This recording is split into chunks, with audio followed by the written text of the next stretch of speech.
Yeah. Thank you so much for the. I mean, I love you abundantly.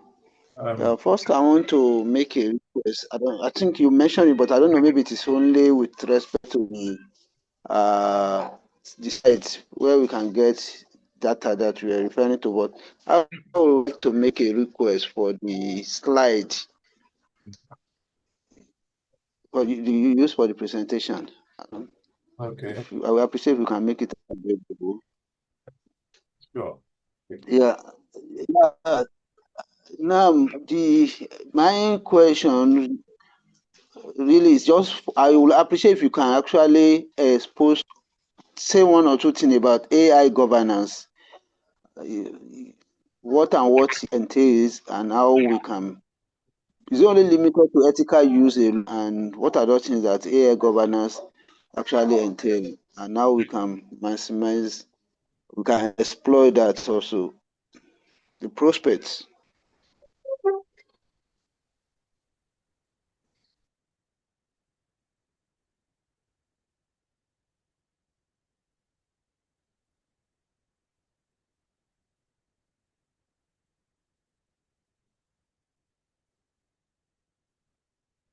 Yeah, if I get you clearly, Dr. Talabi, your question regarding the first question, which is making the material and the link available as promised. Hopefully, inshallah, we're going to do that. Yeah, so immediately after this class, inshallah, we'll be sharing the slides, which of course contain the links to those free data sets, so that we can all try to see how we can relate with some of the concepts we've covered. And of course, all the videos are available on our YouTube channel. So for anyone who is here to join the WhatsApp group, I believe the coordinators will be pasting the link to join the WhatsApp group so that you can easily get the material that we'll be sharing in the group. So immediately we are in this class today, inshallah. Regarding your second question, which is the issue of AI governance. Yes. AI governance, I think it's a whole another lecture, hopefully, that we're going to have the opportunity to discuss in future. So it's a big aspect of AI itself. So that I hope that we will note it down as one of the areas we're going to discuss later. Yeah, in our weekly program. Try to note it down. However, let me just give a summary of what AI governance refers to. It is actually referring to a set of rules, framework of rules, practices, and processes that can ensure the development, deployment, and use of artificial intelligence that are responsible, transparent,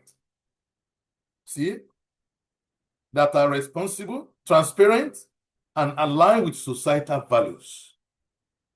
This is what AI governance is trying to ensure. That the use of AI must be ethical, must be responsible, must be transparent. You cannot just say that it is ethical, it is responsible. It must be seen to be really responsible, and you can do that through transparency. Make it very clear. How did you get your data set that you have used in the model? Our system is not biased. How am I going to believe you that it is not biased when the data set you have collected is biased in the first instance? So all these has to be looked into. And it must align with societal values. So you have to look at the society where you are deploying your AI. What is the societal value for that area? What do they consider their societal value? You don't break it. This is another area that AI governance becomes very challenging because some people, what they consider a higher level of value in their own area may be different from another people in another area. It means you may not be able to bring a system from one area and come and plug and play in another community. That could be a disaster because it has to be something that is aligned with the societal value. So it involves setting standards for AI design, development, and deployment, ensuring accountability and transparency in AI decision-making, addressing bias, fairness, and ethics in AI systems, protecting data privacy and security. You need to protect the security and also may ensure privacy, which we have discussed. Sometimes you may not be able to have the two. If in a very troubled community, a troubled society, they may have to lower the privacy of people to allow surveillance using AI to prevent and do proactive prevention of crime. In which case, the privacy of people may be affected for the meantime until the community becomes normal, and then they can raise the privacy of everybody. These are some of the issues. Promoting innovation while minimizing risk. That's another thing that AI governance want to ensure. We want to promote innovation using AI while minimizing the risk. You don't just promote innovation without considering the negative aspect of the innovation you want to provide. Why do you need to automate some things that is not really necessary? Let people work in there, let them continue to keep their work. Let the gateman keep his work, rather than you want AI to take over the gateman work. See, you consider the negative, and then you implement what is good in innovation while also minimizing the risk of social innovation. So what we essentially saying is that effective AI governance, we aim to balance the benefit of AI, like efficiency, innovation, while also looking at the potential risk, like bias, job displacement, and also for that. Okay, so this is in short a summary I can provide about AI governance. So, and like I said, we're going to note it down as one of the presentations that we are going to have in maybe a couple of weeks later, because it's a huge area that we need to delve into it and see how can we take advantage of it. So I hope I've answered your question, Dr. Rashid Talabi. Now, one more hand is up. Shamsidin Solari. You have the floor. You can ask your question. Yeah, thank you, sir. Assalamu alaikum. Good morning. Alaikum. My own question is tailored towards my dissertation. For a month now, I've been caught in the middle of my interest and aligning my interest to meet up the requirement of a computer science dissertation. My interest lies in portfolio optimization for multi-structure in the pension industry. I've been using some AI tools, and what I've been seeing is that portfolio optimization where? In pension. Okay. Go ahead. So I actually wanted to, my interest is to align that, to try and use that problem statement now to align with computer science problem. But what I've been seeing is that I've been having issue around those questions being tailored towards more finance. And I don't know how to move forward. It's talking more of finance, and it's telling me if I need to do that align with computer science, it needs to be whether building an architecture or an algorithm. So and the research questions is, in fact, is even telling me one of the research question is not quantifiable in it. So I won't know to what extent for a data science research question should it be, is hypothesis allowed in it? So just some sort of guidance around that. So if you don't mind to give me some guidance. Okay, I can. What's your background? My background is computer science, but I work in the pension industry. Okay, yeah. Perfectly okay. You know, as a computer science person, you are expected to solve problems for everybody, and that is perfectly okay. And with AI now out there, that I see a lot of things you can do just by me listening to your brief question. See, when you talk of portfolio optimization in the pension industry, it's very wonderful work. You will be one of the people that we're doing in this part of the world. So you have a lot of opportunities that you can explore. See, you just need to, you need to understand machine learning modeling. I don't know the level you are. Know how to use machine learning to model, to predict, because pension is becoming an issue. It's an area I'm personally also very much interested in, because sometimes the way you read about people after working several years, retired, the promised pension is not coming sometimes, it's compromised, a lot of things. What can we do? So that is why when you say portfolio optimization, a lot of things are involved. So you may not be able to take care of everything, but you can look at what is involved there, and then you can prioritize.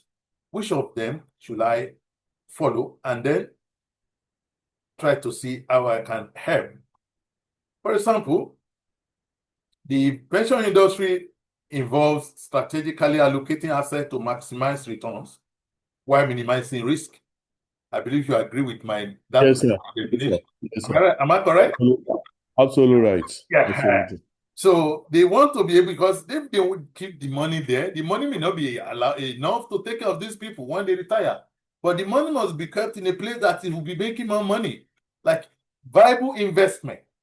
But sometimes, if you put it in a wrong investment because you think money will come, and something happens, they start struggling, then that'll be a big issue. So we want something that we ensure that maximize the return of the pension fund while also minimizing the risk. So for sure, this will ensure that pension fund meet their long-term obligations to beneficiaries. To ensure this, there are key aspects you can try to look at. Yes, at the end of the day, your work is though going to be more of AI machine learning, but it's going to have a lot of finance inside it. And you don't need to worry. I'm not a finance expert. You don't need to be a finance expert. You are going to become a finance expert by the time you are done with your work. See, I used to tell people, I know lawyers are called learned people. I say, if there's anyone to really call the learned people, they're supposed to be computer science people.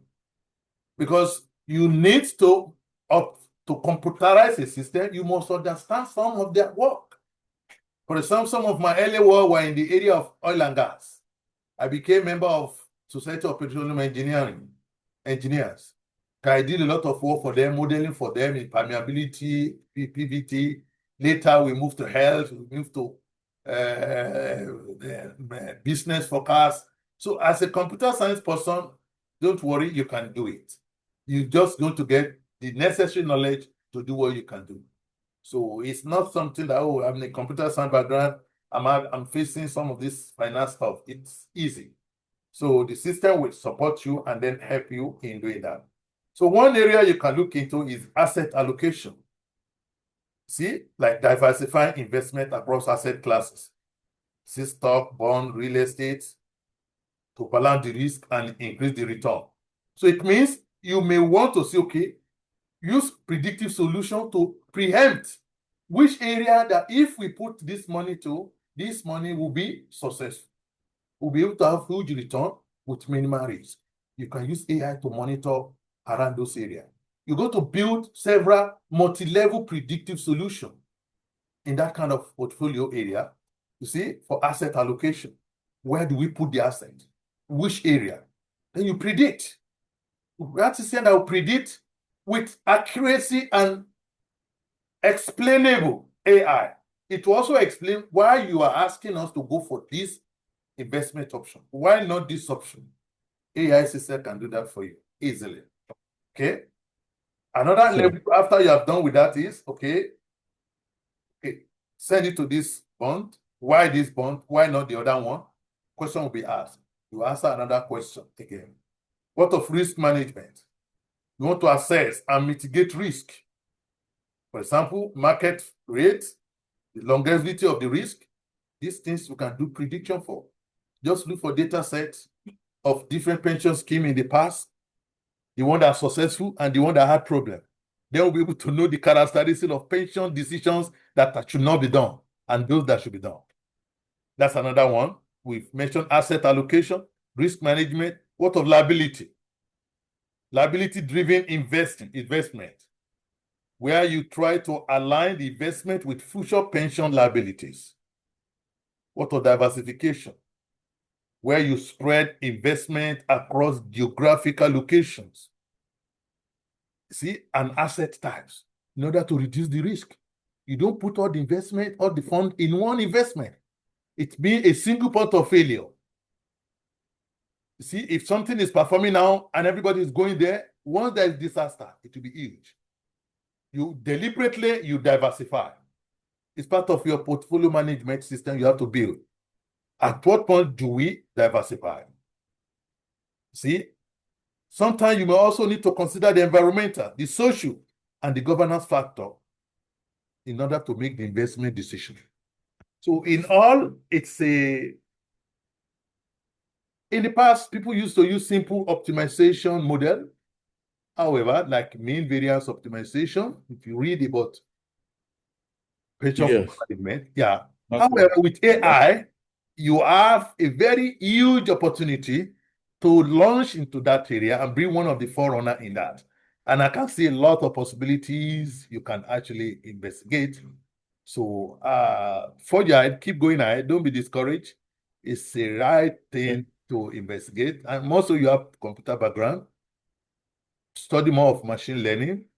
So, and then see how you can start building your own model, start extracting data set. You will be building several models, multi-level model.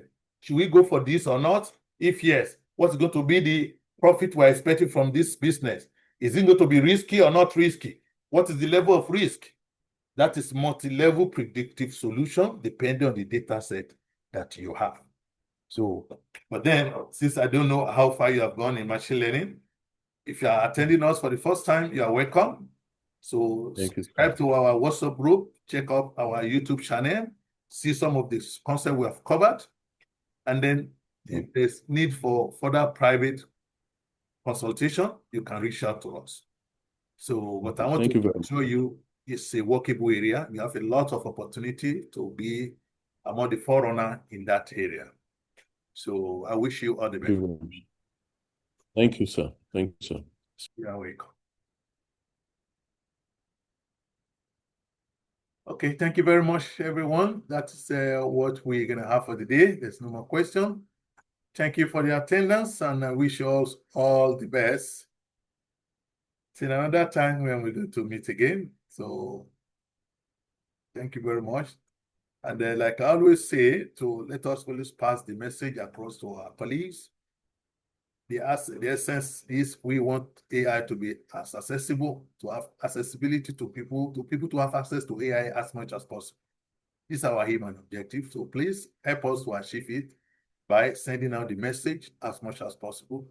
Research students struggling with their work, professionals, all are welcome. So thank you very much, and I wish us all the best.